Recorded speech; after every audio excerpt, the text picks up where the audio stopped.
많은 사람들이 이렇게 이야기합니다. 요즘은 세상이 너무 악해져서 믿음을 지키기가 어려운 세상이야. 그리고 날이 갈수록 신앙 지키기도 어렵고 예배 드리기도 너무 어려워. 요즘 다들 무교가 대세야 라고 이야기하는 사람들이 좀 많습니다. 공감하시나요? 예배를 드리기 어렵고 신앙을 지키기 어려운 세대. 사실 저도 공감합니다. 지금 우리는 굉장히 망가질 대로 망가진 세상 속에서 살아가고 있습니다. 예전에는 몇십 년 전만 해도 부끄러워서 창피해서 쉬쉬하던 악한 일들을 이제는 드러내서 자랑스럽게 이야기하고 다니는 시대가 되었습니다. 되게 흔한 문화, 자연스러운 문화로 우리 가운데 쾌락과 타락이 자리 잡았습니다. 또한 그리스도인에 대한 세상의 시선은 몇십 년 동안 어떻게 변했냐면 전에는 존경 또는 저 사람들은 선한 사람 이 정도의 시선이었다면 이제는 반감, 거부, 멸시, 조롱 이 정도의 시선으로 바뀌었습니다. 무시의 시선, 비웃음거리의 시선으로 바뀌었어요. 우리가 수요 큐티를 쭉 해왔었는데 수요 큐티의 질문 중에서 이제 그리스도인으로 살다가 고난당하신 적이 있냐라는 질문에 대해서 많은 분들이 공감을 하시더라고요. 신앙 지키며 살아가기가 참 어렵다고 그렇게 많은 분들이 말씀하셨던 것 같아요. 그렇다면 이러한 혼란스러운 시대, 유혹의 시대, 악의 시대를 살아가는 우리는 어떠한 모습으로 이 시대를 살아가야 하는 것일까요? 어떻게 사는 것이 그리스도인답게 살아가는 것일까요? 앞으로 이 주제, 이 질문을 가지고 오늘은 특별히 시리즈물이에요. 제가 처음으로 시리즈물을 하는데, 그러니까 오늘도 하고 다음 주에도 할 거예요. 너무 길어서 제가 두 설교, 더 길어지면 세 설교로 나눌 수도 있는데, 그러니까 그때까지 빠지지 마세요. 시리즈물입니다. 정말 처음이에요. 우리가 이 질문, 오늘 말씀 본문 제목의 질문 있잖아요. 나는 오늘 그리스도인으로서 오늘을 살아내고 있는가? 이 질문에 대해서 어떻게 살아내고 있는가? 어떻게 살아야 하는가를 총 3가지 키워드로 나눠서 함께 나누고자 합니다. 먼저 오늘은 서론이에요. 다니엘에 대한 이상적인 오해들을 풀고 현실을 조금 적나라하게 까보는 시간을 가질 것이고, 그리고 그 질문에 대한 첫 번째 답까지 함께 나누고자 합니다. 그렇다면 먼저 우리가 가지고 있는 다니엘서에 대한 오해는 뭐가 있을까요? 다니엘 유명하죠. 다니엘은 사실 안 믿는 사람들도 많이 아는 것 같아요. 지혜로운 사람, 우리 교회도 김다니엘 지혜로운 계신데 갑자기 생각났어요. 다니엘은 굉장히 유명하죠. 근데 믿는 사람들에게, 신앙인들에게 다니엘서가 뭐로 유명하냐면 첫째는 모험, 둘째는 예언으로 유명해요. 모험이라 하면 우리가 보통 뭐로 유명하냐면요, 사자굴에서 건진받은 다니엘, 사자굴에 들어갔다가 건져진 받은, 멀쩡히 살아 돌아온 다니엘, 그리고 불화형 당했는데 살아 돌아온 다니엘의 세 친구들, 이걸로 굉장히 유명해요. 그리고 두 번째 예언으로는 뭐가 유명하냐면 우리는 사실 예언을 잘 안 읽죠. 어려워서 7장부터 12장까지 쭉 예언인데 어려워서 잘 안 읽어요. 근데 예언에 대해서 궁금해하시는 분들도 굉장히 많아요. 다니엘의 서에서, 이건 구약 시대잖아요. 예수님 태어나시기 전의 시대에서 쓰여진 책인데 예수님이 태어나시고 예루살렘에 들어가시고 죽으시고 부활하신 사건의 순서까지 정확하게 기록되어 있는 게 다니엘서예요. 그래서 다니엘서가 되게 유명해요. 예언을 정확하게 맞춰서 하나님의 약간 섭리에 감탄하면서. 그런데 이제 많은 사람들이 다니엘서를 읽을 때 이렇게 큰 사건들 그리고 예언에만 좀 초점을 맞추는 경향이 있어요. 그런데 이렇게 되면 하나님의 의도를 좀 잘못 파악하게 되는 약간 불상사가 생길 수가 있어요. 우리가 먼저 예언에만 집중하게 되면 어떤 일들이 생기냐면요, 애매한 걸 붙잡다가 확실한 걸 놓치는 수가 있어요. 이게 무슨 말이냐면 많은 분들이 예언에 대해서 굉장히 관심 가지시는 분들이 많아요. 정말 예언, 뭐 언제 예수님이 오시고 어떻게 오시고 이런 것들에 궁금하신 분들이 굉장히 많은데 또 막 그 요한계시록의 각 상징들이 뭘 뜻하고 막 이런 것들을 정말 궁금해하시고 또 물어보시는 분들도 많아요. 그런데 저는 솔직하게 이야기해드릴 수 없어요. 저도 몰라요. 저는 하나님이 아니에요. 그래서 많은 분들이 물어보실 때마다 굉장히 난감했던 적이 좀 있어요. 아, 나도 모르는데? 약간 이런 거죠. 근데 중요한 건 그거예요. 이 성경이 기록되고 지난 2000년 동안 많은 신학자들과 많은 사람들이 예언에 대해서 밝혀내려고 했었거든요. 그런데 시간이 지나면 지날수록 다 빗나간 추측으로 발견됐어요. 그러니까 사람의 머리로는 단언할 수 없는 게 예언서예요. 그러니까 지나고 나서 아, 이게 예언이었구나, 이게 하나님의 말씀이었구나 하는 게 우리가 할 수 있는 최대치인 것 같아요. 그래서 사실 예언에 대해 관심을 막 가지다가 우리 막 전에 예언 때문에 막 휴거 이런 사이비도 중국 나왔었어요. 80년대 때 저는 없었을 때 막 휴거 종말론 막 이렇게 해서 한참. 근데 결국 거짓말로 밝혀졌잖아요. 그게. 그러고 나서 신앙을 잃은 사람들이 굉장히 많았어요. 헛된 애매한 것들, 하나님이 정확하게 말씀해 주시지 않은 것들을 붙잡고 있다가 예수님이 다시 오신다는 그 확신까지 잃어버리고 있는 거예요. 그러니까 그래서 우리가 예언에 너무 집중하면 안 돼요. 그냥 우리는 예수님이 오실 때까지 열심히 그리스도인으로 살다가 예수님 맞이 잘하면 되는 거예요.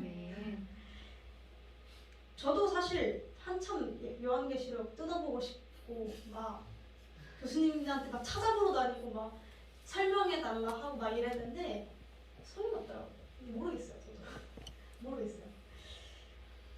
그리고 두 번째로 우리가 모험에만 집중하면 안 되는지, 우리가 예언보다는 모험에 좀 더 집중할 때가 많아요. 근데 모험에만 집중하면 우리가 좌절할 수가 있어요. 왜냐면 현실은 그렇지 않을 때가 많거든요. 우리가 집중하는 모험의 이야기는요, 간략하게 설명하자면 다니엘이 믿음의 사람이었어요. 그래서 하루 3번 기도를 했어요. 아침, 점심 이렇게 기도를 했는데 나라에서 명령이 하나님한테 절하면 죽여버린다. 그러니까 명령이 떨어졌어요. 사자굴에 던져버리겠다. 사자가, 굶주린 사자가 있는 굴에다가. 그러니까 왕에게만 절해라 이거예요. 근데 그 명령이 떨어졌는데 다니엘이 계속해서 하루 3번 기도를 했어요. 어떻게 됐어요? 사자굴에 던져졌어요. 그랬는데 기적적으로 하나님이 임재하심으로 다니엘이 그 사자굴에서 하루 동안 있었는데 멀쩡하게 살아 돌아왔어요. 기적 같은 이야기죠. 그리고 두 번째, 다니엘의 세 친구들이 등장하는데 그 세 친구들, 왕이 세 친구들에게 너 금신상 앞에서 절해라 라고 했는데 우리는 하나님 말고 다른 신들에게 절할 수 없습니다 라고 이야기하다가 파형을 당해요. 풀무불이 그냥 불이에요. 불. 엄청 강한 불. 불에 들어가게 돼요. 그런데 기적처럼 불에서 머리카락 한 가닥 그을리지 않고, 고데기만 닿아도 타죠, 소라 집사님. 그런데 그을리지 않고 멀쩡하게 살아 돌아왔다는 또 하나의 이야기입니다. 이 두 가지가 대표적인 다니엘서의 사건인데 우리가 이런 이야기들만 보면 어떤 생각이 드냐면요, 이런 생각이 들어요. 아, 내가 하나님을 믿고 옳은 일을 하면, 믿음을 지키면 하나님은 언제나 나를 어려움 속에서 구해주시는구나 라는 생각에 빠지게 돼요. 아, 기도하면 어려움이 없겠구나. 예배 잘 드리면 어려움이 없겠구나. 내 인생이 순탄하게 흘러가겠구나. 왜냐면 풀무불에서도 건지시고 사자굴에서도 건지신 예수님이니까 라는 생각이 들게 됩니다. 그런데 이게 굉장히 위험해요. 잘못된 믿음으로 흘러갈 수가 있어요. 물론 맞아요. 그렇게 하실 때도 있는데 하나님이 그렇게 하지 않으실 때도 있거든요. 제가 알기로 풀무불에서 살아나온 사람은 그 3명밖에 없어요. 한 번도 그 이후에 그 이후에 한 번도 사자굴에서 멀쩡하게 살아 돌아왔다는 사람의 이야기를 들은 적이 없어요. 너무나 안타깝죠. 정말 이게 현실이에요. 이게 현실이에요. 근데 우리 주일학교 선생님들이 막 공과 막 또 살펴보면 막 이런 성공한 멀쩡하게 살아 돌아온 이야기만 좀 자주 하니까 우리가 그런 생각들을 하게 되는 것 같아요. 그래서 만약 우리가 이런 믿음을 가지고 있다가 만약에 어려움이 와요. 뭐야? 하나님 왜 이래? 풀무불에서 건진다며, 사자굴에서 건져낸다며, 나한테는 왜 안 해? 내 일상은 왜 똑같아? 왜 내 인생은 달라진 게 없어? 예수 믿는데 왜? 라는 생각을 가지면서 하나님의 존재를 의심하게 될 수가 있어요. 그런데 우리가 그건 굉장히 하나님에 대한 오해예요. 왜냐면 성경에서는 그렇게 안 구해주신 이야기도 적나라하게 드러나 있어요. 우리가 구해주신 것만 보고 싶어서 그걸 본 거지 사실은 안 구해주신 적이 더 많아요. 히브리서 11장 혹시 아세요? 히브리서 11장은 믿음장이라고 불려요. 왜 믿음장이라고 불리냐면 믿음의 사람들이 쭉 기록되어서 믿음장이라고 불러요. 그런데 히브리서 11장이 40절까지 쭉 드러나 있는데 처음에는 성공한 사람들, 축복받은 사람들이 막 등장하다가 어느 순간 분위기가 확 바뀌어서 36절부터는요 이렇게 등장해요. 어떤 이들은 조롱을 받았고, 어떤 이들은 채찍질도 받았고, 결박을 받았고, 옥에 갇히기도 했고, 돌로 치임을 당하기도 했고, 시험과 칼로 죽임을 당하고, 너무나 가난해서 양과 염소의 가죽을 입고 살았고, 궁핍과 환난과 학대를 받았으나 이들은 구차히 풀려나가기를 원하지 않았다. 예수 때문에. 이런 사람들의 이야기가 쭉 등장하고 히브리서 기자, 히브리서를 쓴 사람도 이렇게 이야기해요. 이들도 모두 믿음의 사람이다. 그러니까 우리가 건져냄을 당하기를 원해서 다니엘의 두 이야기만 보는 것이지 사실 그렇지 않을 때도 굉장히 많아요. 다시 말해서 하나님은 어려움 속에서 건져주심으로 우리 눈앞에 승리를 보여주실 때도 분명히 있어요. 그런데 그렇지 않고 그 어려움 속에서 그냥 함께 하고 계실 때도 있어요. 그런데 중요한 건 이게 하나님이 능력이 없어서가 아니라는 거예요. 이 히브리서 11장 후반부에 나왔던 이 내용은 초대교회 교인들 이야기예요. 초대교회 교인, 그러니까 맨 처음 세워진 교회 교인들 이야기인데 하나님이 왜 이들을 건지지 않으셨을까요? 그때는 몰랐겠죠. 그때는 어쩌면 그들도 조금은 원망했을지도 모르고 그렇지만 또 순종했고, 그런데 이제 와서 우리가 당당하게 말할 수 있는 한 가지는 이 유명한 말이 있어요. 순교의 피가 교회의 씨앗이 되었다. 맨 처음에 교회가 팔레스타인 정말 작은 동네에서 시작했어요. 그런데 교회가 전 세계로 지금 퍼져 있잖아요. 이게 어떻게 퍼진 줄 아세요? 박해 때문에 퍼졌어요. 핍박 때문에 퍼졌어요. 사람들이 핍박 때문에 숨어서 살고 지내다가 퍼져서 전 세계로 퍼졌어요. 아이러니하죠. 우린 잘 돼야만 하나님 이름 영광 돌릴 수 있을 거라 생각하잖아요. 그런데 이 초대교인이 흘린 피 때문에 우리가 지금 예수를 들을 수 있고 믿을 수 있게 되었어요. 아멘. 이게 하나님의 또 다르신 계획이었어요. 아멘. 그래서 하나님은 다 계획이 있으시거든요. 우리가 믿기 싫어도 다 계획이 있으신데 그냥 우리가 하나님 그 다스리심을 인정하지 않고 우리 마음대로만 안 되면 불편하고 우리 마음대로만 안 되면 불만 가지고 주저앉아 있고 이렇게 되는 거죠. 그렇다면 다니엘서의 핵심 주제는 뭘까요? 모험도 아니고 예언도 아니고 뭘까요? 다니엘서의 핵심 주제는 타락한 세상에서 그리스도인으로 살아가는 방법. 이것이 다니엘서의 핵심 주제입니다. 별로 어마어마한 기적의 이야기는 아닌데 가장 본질적인 이야기입니다. 그러면 이제 다니엘이 어떻게 살아냈는지를 알아보기 전에 조금 더 우리가 체감하기 쉽게 다니엘이 어떤 세상에서 살았는지부터 먼저 말씀드릴게요. 우리가 아는 건 사실 지혜로운 다니엘, 그래서 우리가 좀 다니엘 닮고 싶기도 하고, 다니엘은 뭐 총리 자리까지 가기도 했고, 굉장히 그런데 라고 생각할 수 있지 모르나 다니엘은 사실 엄청난 인생의 불행에 휘말렸던 사람이었습니다. 이 다니엘서를 다니엘이 직접 썼거든요. 그런데 다니엘서에서 이제 인생의 말년에 써서 굉장히 담담하게 사건을 기록했을 뿐이지 엄청난 인생의 풍파가 그에게도 있었어요. 먼저 다니엘은 이스라엘의 귀족 집안 사람이었어요. 귀족.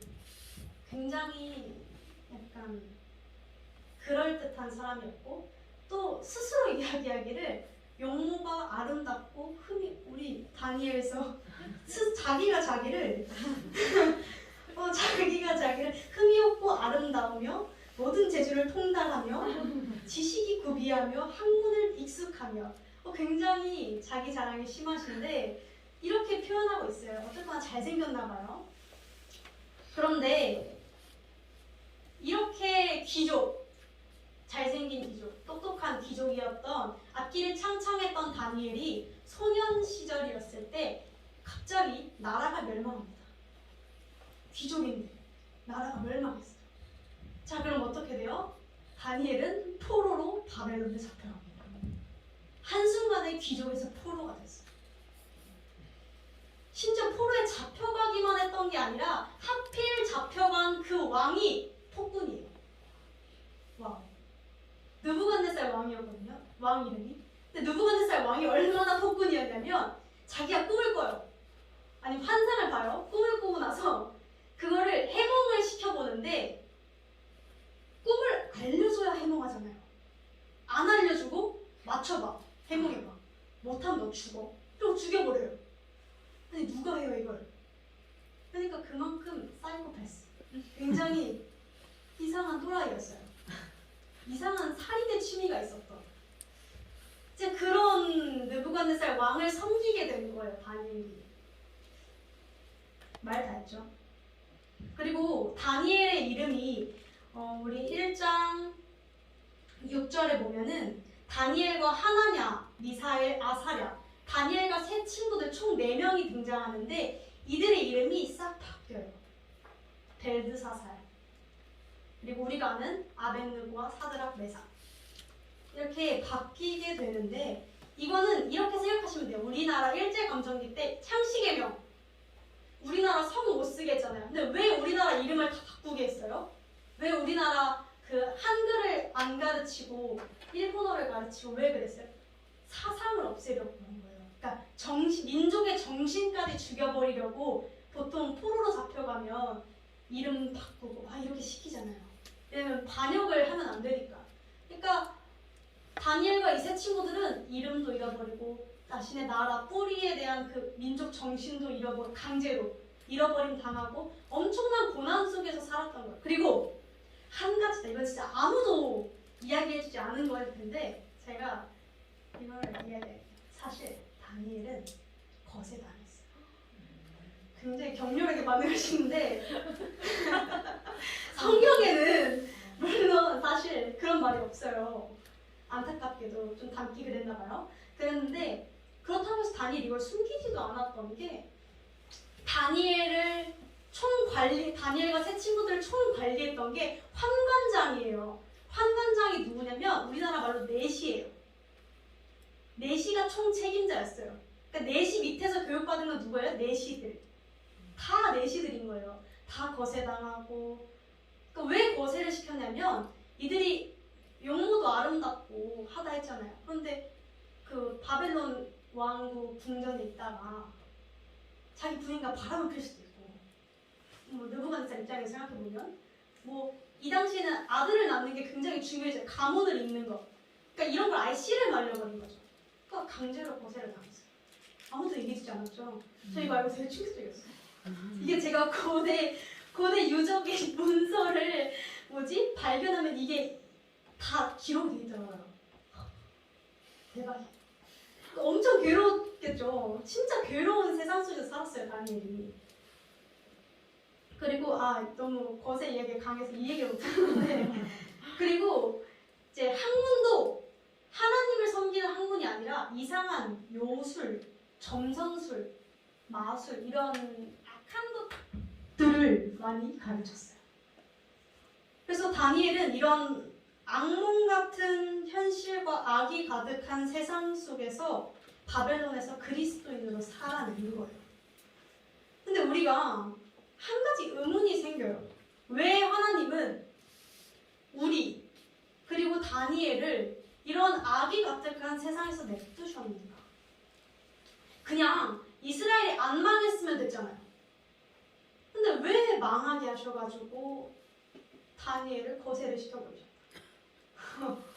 이게 굉장히 그런 질문일 텐데 우리도 이렇게 묻습니다. 하나님, 저기서 예수 안 믿는 사람들이 더 악하게 살고 나는 그나마 착하게 산다고 하는데 왜 나에게만 어려움을 주십니까? 라는 질문할 때가 굉장히 많아요. 그러나 이 질문에 대한 답은 하나님의 답은 이렇습니다. 하나님은 언제나 자기 자녀부터 징계하십니다. 우리가 생각해 볼게요. 제가 예를 들어서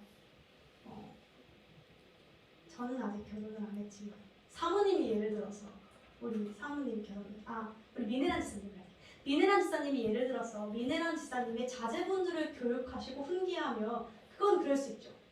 그런데 갑자기 미네란 지사님이 그럴 일은 정말 없지만 옆집 애들을 막 이렇게 혼내고 하면 요새는 어떻게 돼요? 잡혀가요. 그렇지 않아요? 이렇게 잡혀가요. 내 자식은 혼내고 징계하는 게 마땅하지만 남의 자식은 어떻게 살고 할 바가 아니에요. 남의 자식이니까. 하나님에게도 동일합니다. 우선 내 자식부터 교육하시는 거예요. 하나님은 고난을 통해서 가지치기를 하세요. 이게 무슨 이야기냐면 가짜 믿음을 걸러내세요. 우리가 신앙생활 하다 보면 가짜 믿음이 생겨요. 그럴듯한 이렇게 성경을 옆구리에 딱 끼고 이렇게 나는 그리스도인 이렇게 다니는 가짜 믿음들이 생기는데 이런 것들을 걸러내세요. 그리고 우리 안에 가장 깊숙이 그 방어 기제 속에 잠자고 있었던 우리의 약점, 죄악, 아무도 건들면 우리가 탁 치고 반응했던 그 뿌리까지 하나님이 꺼내시고 그것들을 없애시고 하나님이 원하시는 품성, 소망, 겸손, 지혜로 바꿔나가세요. 고난이 없으면 우리는 자라날 수가 없습니다. 고난이 없으면 우리는 다 내가 잘난 줄 알고 살 거예요. 고난이 없으면 절대로 겸손해질 수 없습니다. 인내하며 소망을 가질 수 없고 지혜를 배워나갈 수 없습니다. 그렇다면 이제 본론이에요.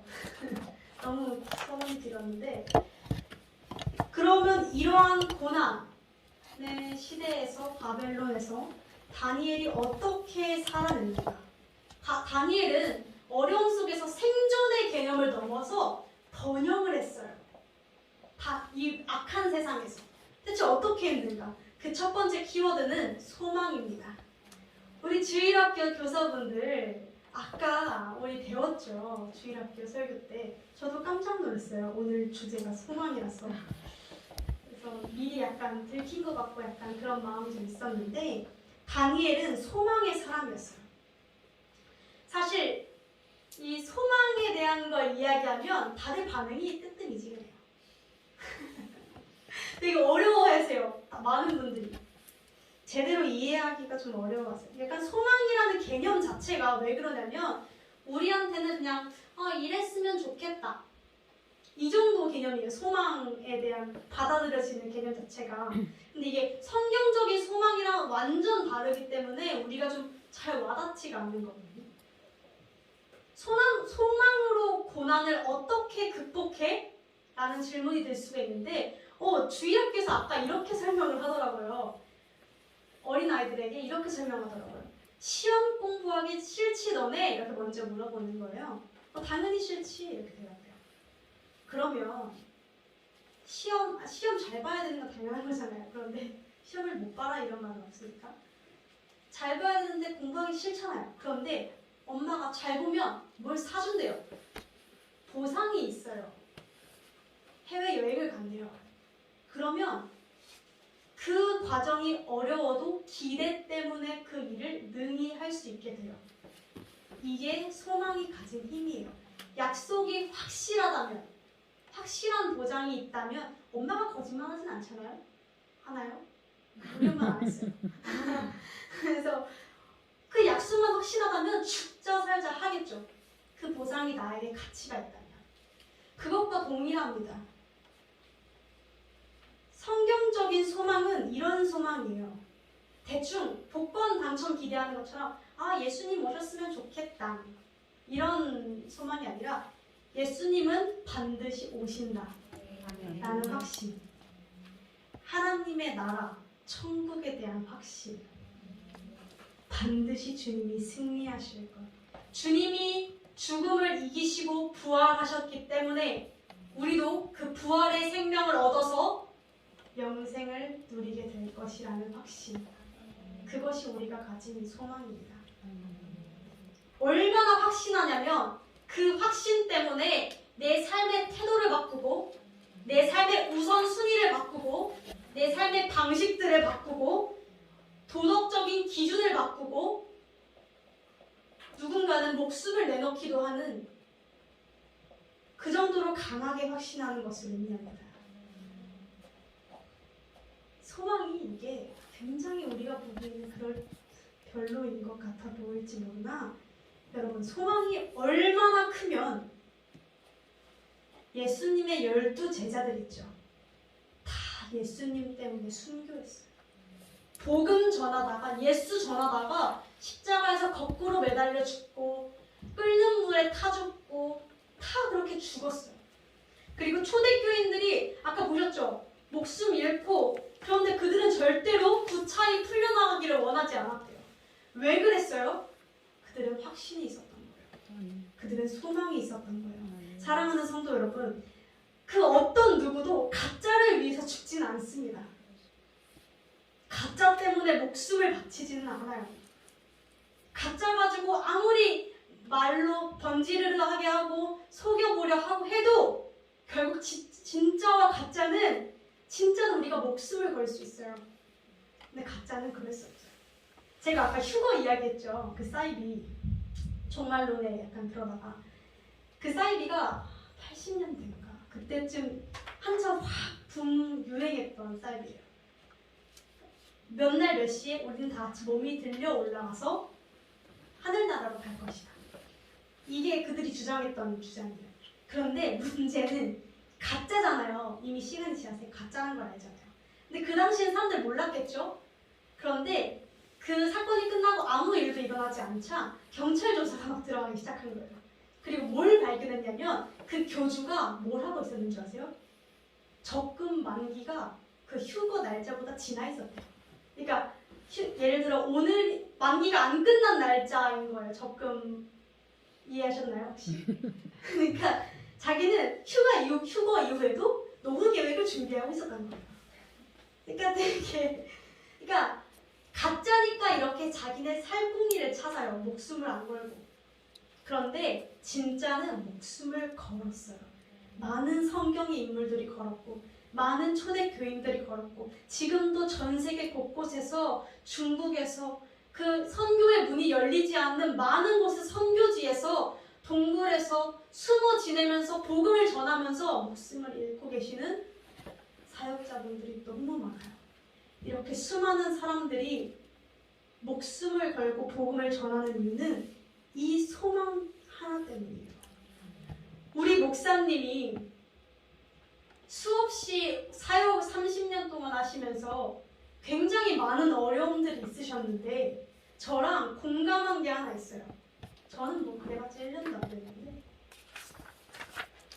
이런 얘기를 했어요. 진짜 그만두고 싶고 내려놓고 싶고 한데 너무 어려운데 천국 그날에 가서 내가 천국 가서 하나님이 고생했다, 잘했다, 너 정말 너무 수고했다. 그렇게 안아주실 거 생각하면 힘들지가 않다는 거예요. 근데 이 소망이 너무 확실해서 우리가 부인할 수가 없어요.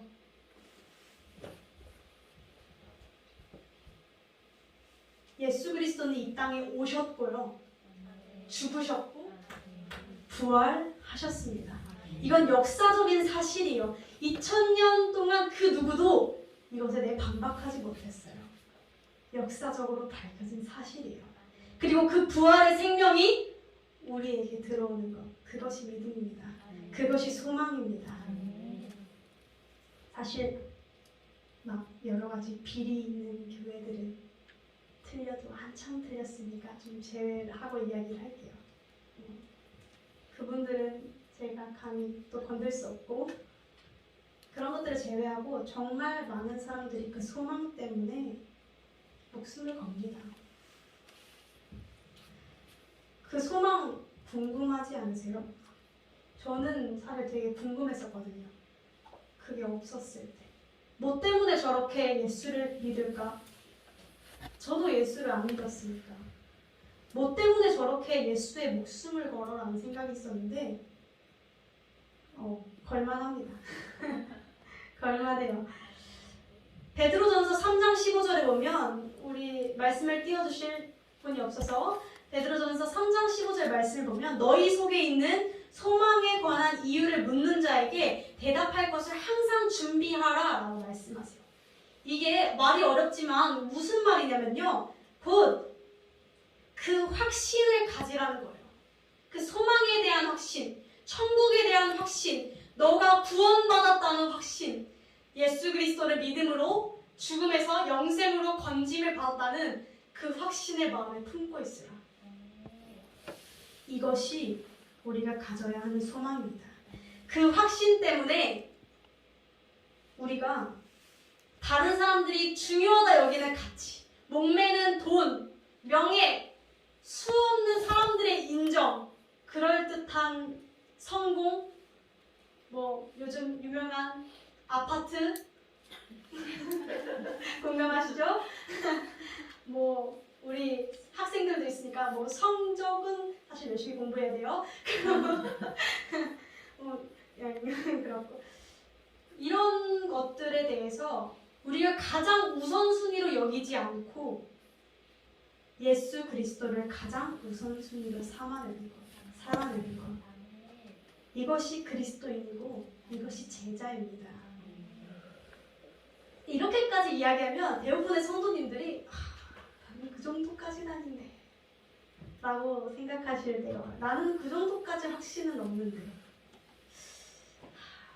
다니엘처럼 불 가운데 뛰어들 자신은 없는데, 목숨 바칠 정도는 잘 모르겠는데. 저도 약간 그런 생각 많이 해요. 사실 이게 순교에 대해서 좀 많이 생각해 봤었거든요. 근데 총 한 번 그냥 빵 하고 쏘면, 너 예수 믿어 안 믿어? 총 빵 쏘면 그 정도는 할 수 있을 것 같다고 생각을 했어요. 근데 이런 거 있잖아요. 손가락 하나 작, 너 예수 믿어 안 믿어? 또 자로 예수 믿어? 이거 못할 것 같은 거예요. 너무 무섭잖아요. 한 번에 죽여야지 이게. 그러니까 약간 눈 깜깜고 한 번 할 텐데 갑자기 너 예수 믿어 안 믿어? 엄마 죽여. 이러면 어떻게 해 그거를. 약간 그런 생각을 많이 했었어요. 저도. 굉장히 저는 그런 생각을 많이 해요. 그런데 그 확신에 차 있다는 게 늘 그렇지 못할 때가 사실 우리에게 더 많아요. 이러한 소망은 어느 날 하루아침에 갑자기 생기는 게 아니에요. 이건 신학했다고 생기는 것도 아니고, 오히려 신학했다가 신앙을 잃은 사람을 더 많이 봤어요. 이건 하나님과 깊게 동행하면서 자기가 직접 체험해봐야 느끼는 거예요. 다니엘이라고 해서 처음부터 확신에 차 있었을까요? 아니, 그렇지 않아요. 우리가 보기에는 그랬을 것 같지 않아요? 그런데 사실 그렇지 않았어요. 심지어 다니엘은 하나님을 잘 몰랐을 가능성이 더 커요. 왜냐면 이 시대가, 이스라엘이 멸망한 이유 자체가 하나님을 잘 모르는 이스라엘 백성에 대한 심판이었는데, 제사장들도 잘 모르고 그러니까 사역자들, 목회자들도 잘 모르는 걸 다니엘이 알았을 리가 없어요. 그렇죠? 이게 당연한 거잖아요. 그런데 다니엘이 우리가 지금 아는 것처럼 어떻게 그렇게 할 수 있었냐는 게 우리의 질문이겠죠. 밝은 창창한 미래가 있을 때 소망을 가지는 건 쉽지만 이런 어려운 시대 속에서 소망을 가지는 건 되게 어려워요. 그 답은 정말 어려운 것 같지만 하나입니다. 순종.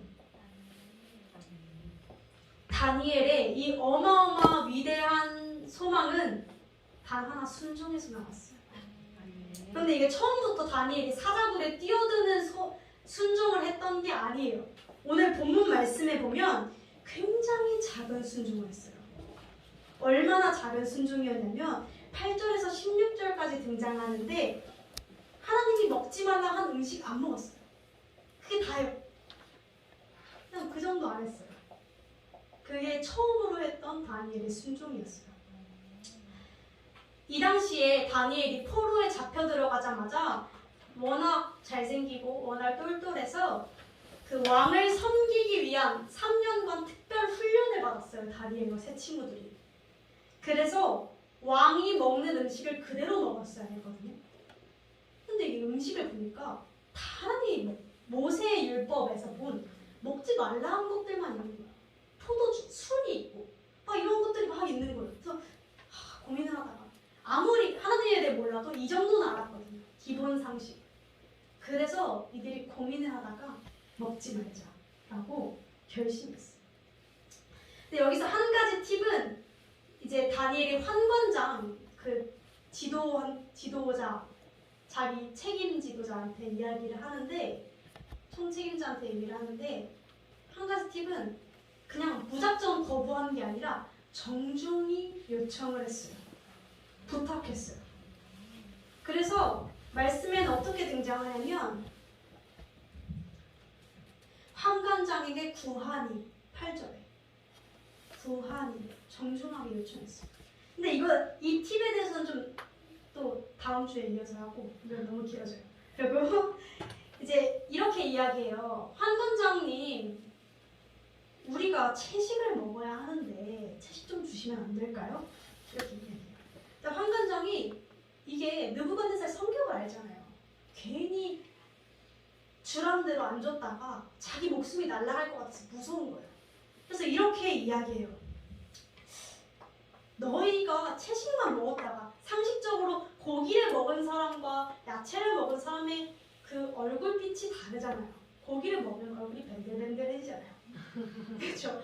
근데 너네가 채소랑 물만 먹었다가 너네가 쫄쫄 말라서 느부갓네살한테 가면 내가 죽는다 내가 라고 얘기를 한 거예요. 다니엘이 뭐라 얘기해요? 그러면 시험해봅시다. 열흘만 시간을 주십시오.